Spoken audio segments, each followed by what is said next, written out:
아시안 증오범죄 법안이 94대 1이라는 사실상의 만장일치로 통과됐습니다.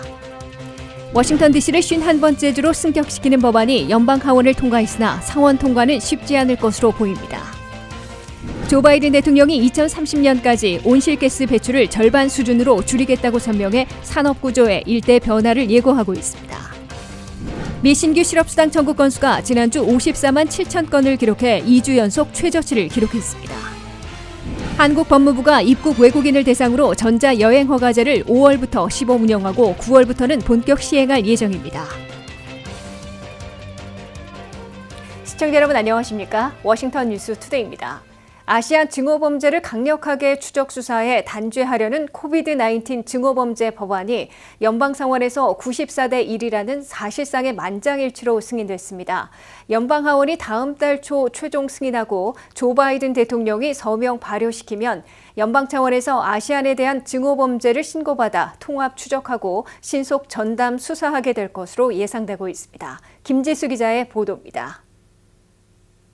애틀랜타 총격으로 한인 여성 4명 등 아시아계가 대거 희생되는 아시아 증오범죄가 기승을 부리자 워싱턴 정치권이 새로운 아시안 증오범죄 법원까지 만들어 강력한 추적 수사와 단죄에 나섰습니다.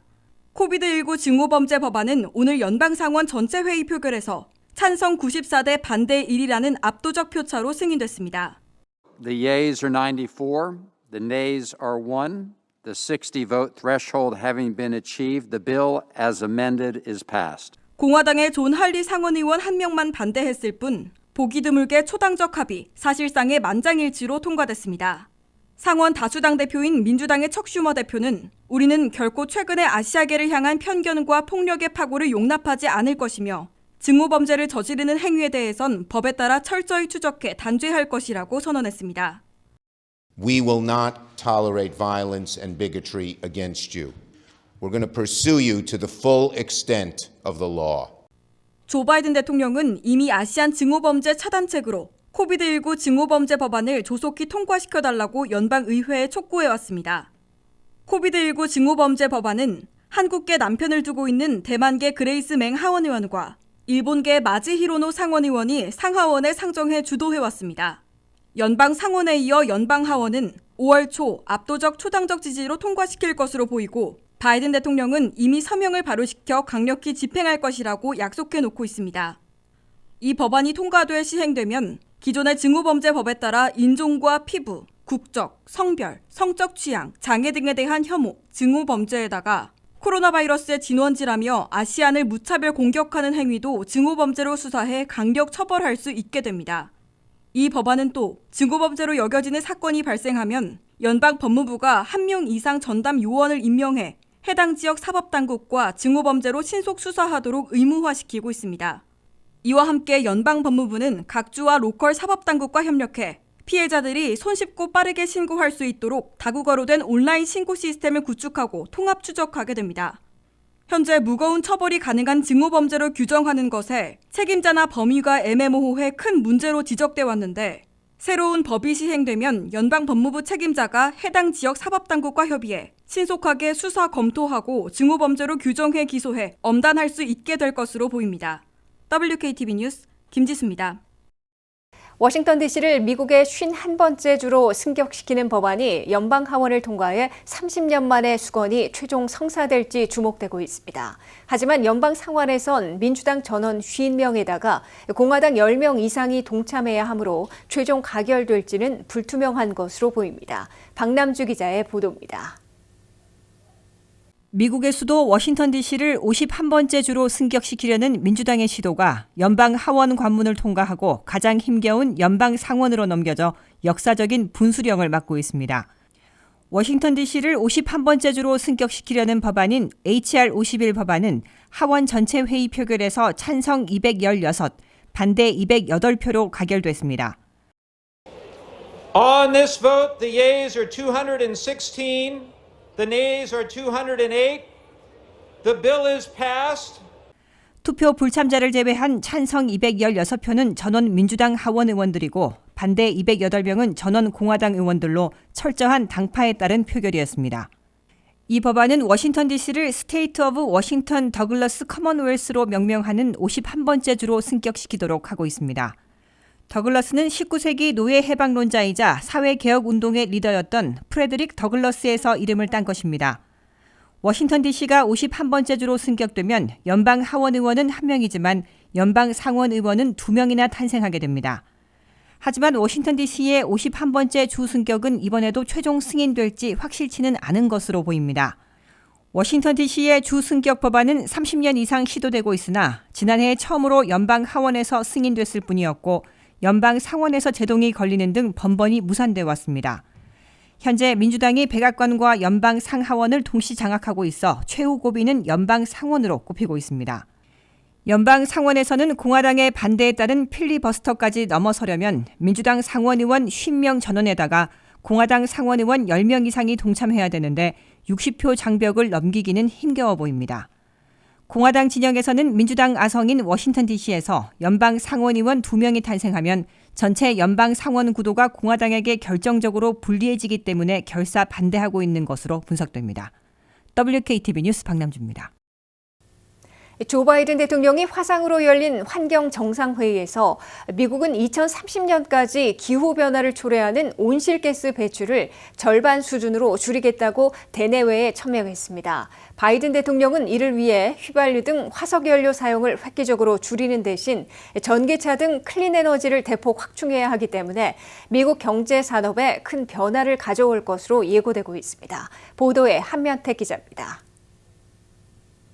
지구의 온난화와 천재지변을 줄이기 위해 조 바이든 대통령이 기후변화 대처 온실가스 감축 캠페인에 본격 시동을 걸었습니다. 조 바이든 대통령은 문재인 대통령, 시진핑 중국 국가주석, 보리스 존슨 영국 총리, 앙겔라 메르켈 독일 총리 등 40여 개국 정상들과 화상으로 가진 기후정상회의에서 전임자 시절 4년간의 중단을 깨고 온실가스 배출을 감축하는 새 캠페인을 선도하고 나섰습니다. 바이든 대통령은 미국은 2030년까지 온실가스 배출을 절반 수준인 50 내지 52%나 줄이겠다고 대내외에 약속했습니다. 이는 자신이 부통령이었던 오바마 시절에 2025년까지 25 내지 28% 감축 목표보다 더 많이 더 빨리 줄이겠다는 새로운 목표를 제시한 겁니다. 바이든 대통령은 신호는 확실하며 과학은 부인할 수 없는 것이라면서 기후변화에 행동하지 않으면 그 대가는 가중된다고 경고했습니다. 지구에서는 화석연료 사용에 따른 이산화탄소 등 온실가스를 너무 무분별하게 배출해 지구온도가 산업화 이전보다 1.5도나 올라가는 바람에 태풍, 지진, 해일 등 엄청난 대재앙을 자주 일으켜 파괴당하고 있다는 게 기후변화를 우려하는 과학계와 환경, 정치권의 지론입니다. 미국의 새 목표에 힘을 실어주기 위한 듯 이웃인 캐나다의 저스틴 트루도 총리는 캐나다도 온실가스 배출을 2030년까지 기존의 30%보다 훨씬 높여 40 내지 45%까지 줄이겠다고 밝혔습니다.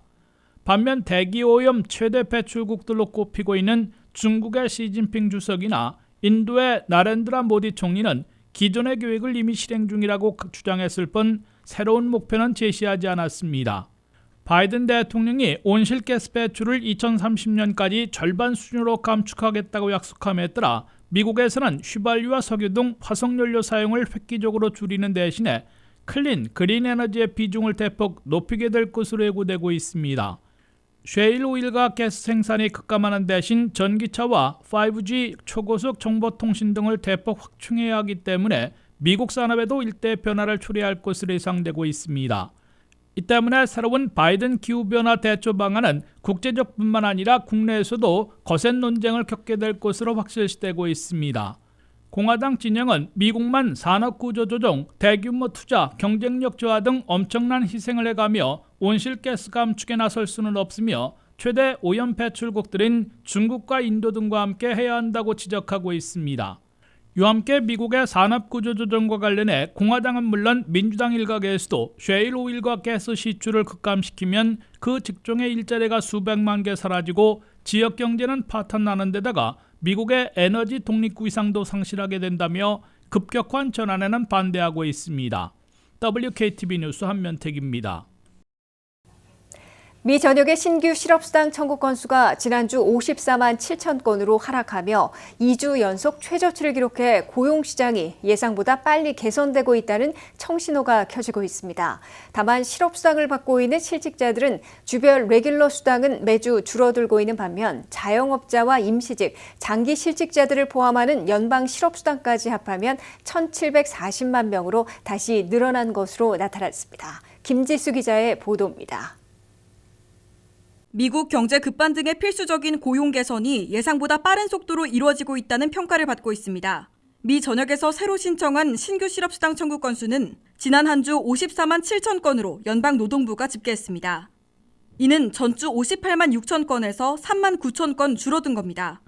특히 팬데믹 이래 2주 연속 최저치를 기록하고 있습니다. 워싱턴 수도권 일원에선 희비가 엇갈리고 있습니다. 버지니아는 14,900여 건 새로 신청돼 전주에 비해 9,800건이나 대폭 늘어났습니다. 반면 메릴랜드에선 6,700건으로 전주보다 2,000건 더 줄어들었습니다. 대형주들 중에서는 캘리포니아가 유일하게 3,000건 늘어난 72,400여 건이 접수됐습니다. 이에 비해 텍사스는 4만 3천여 건으로 전주보다 2만 3,400건 줄어들었고 뉴욕은 4만 1,200여 건으로 17,300건 감소했습니다. 조지아는 3만 건이 신청돼 전주보다 8,000건 줄었고 플로리다는 16,200여 건으로 전주보다 8,200건 줄어들었습니다. 이와 함께 실업수당을 받고 있는 실직자들은 주별 레귤러 수당은 갈수록 줄어드는 반면 자영업자, 임시직, 장기 실직자 등에게 지급하는 연방 실업수당까지 합하면 여전히 늘어나고 있습니다. 주별 레귤러 실업수당을 받는 실직자들은 367만 명으로 전주에 비해 3만 4천 명 줄었습니다. 그러나 자영업자, 임시직 등에게 지급하고 있는 연방 실업수당 PUA는 731만 명으로 26만 5천 명이나 크게 늘어났고 장기 실직자들에게 추가 연장 지급하고 있는 연방 실업수당 PEUC는 561만 명으로 44만 1천 명이나 증가했습니다. 이 같은 실업수당 통계로 5월 초에 발표되는 4월 고용지표도 매우 강하게 나올 것으로 경제분석가들은 내다보고 있습니다. 미국의 3월 실업률은 6%까지 내려가 있고 한 달에 91만 6천 개의 일자리를 늘린 것처럼 4월의 고용지표도 강하게 나올 것으로 경제분석가들은 예상하고 있습니다. WKTV 뉴스 김지수입니다. 올해 9월부터 한국에 입국하려는 미국민들은 전자여행허가 ETA를 발급받아야 한국행 탑승권을 발권받을 수 있습니다. 한국 법무부는 ETA 시스템을 5월부터 8월까지 시범 운영할 예정인데요.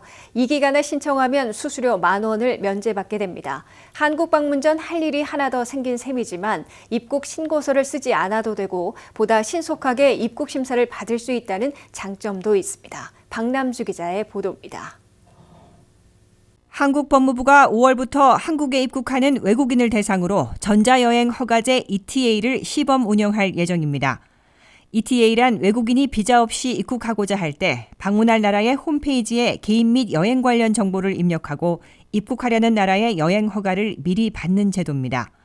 현재 미국도 시행하고 있는 제도로 한국 국민이 미국에 비자 없이 입국할 때 이스타라 불리는 전자여행 허가를 받아 90일까지 체류할 수 있도록 하고 있습니다. 한국 법무부는 이번 달까지 관리 시스템 구축을 완료해 5월부터 8월까지 시범 운영한 뒤 9월부터는 본격 시행할 예정입니다. 따라서 앞으로 한국을 비자 없이 입국하려는 미국민들의 경우 항공기 탑승 최소 24시간 전까지 대한민국 홈페이지 또는 모바일 앱에 접속해 ETA를 신청해야 합니다. 홈페이지는 www.k-eta.go.kr이고 모바일 앱은 m.k-eta.go.kr입니다. 미국 시민권 소지자도 9월부터는 ETA 전자여행 허가를 받아야 한국행 탑승권 발권이 가능합니다. 한번 발급받은 ETA는 2년간 유효합니다. 탑 여행사의 신승철 대표도 전자여행 허가 제도가 새롭게 도입됨에 따라 이와 관련된 문의가 늘고 있다고 밝혔습니다. 9월부터는 ETA 한국의 법무부로부터 시행되는 전자여행 허가서를 신청을 하지 않으면은 입국을 못 하는데 이것은 미리 해놓으실 경우 5월부터 8월까지 시범 기간 동안에 미리 해놓으시면 피도 세이브가 되고 입국하는데 편리한 입국 심사서를 할 필요 없는 편리한 점이 있습니다. 그리고 요새 많은 전화가 오고 있는데 저희 여행사에서는 이것을 항공권 구매 시에는 이것을 무료로 서비스해드리고 있습니다.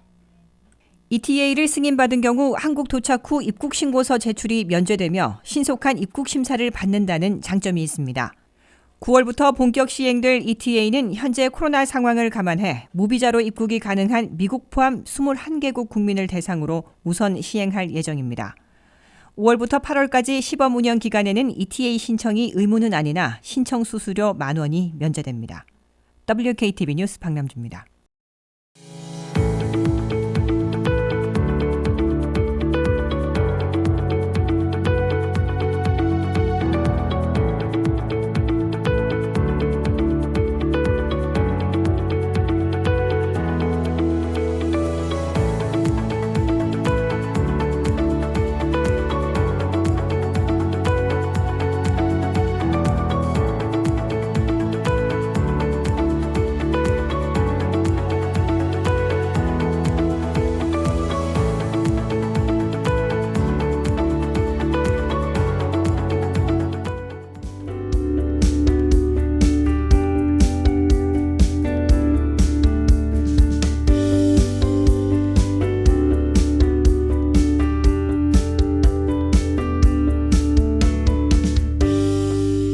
이상으로 워싱턴 뉴스투데이를 마치겠습니다. 시청해주신 여러분 고맙습니다.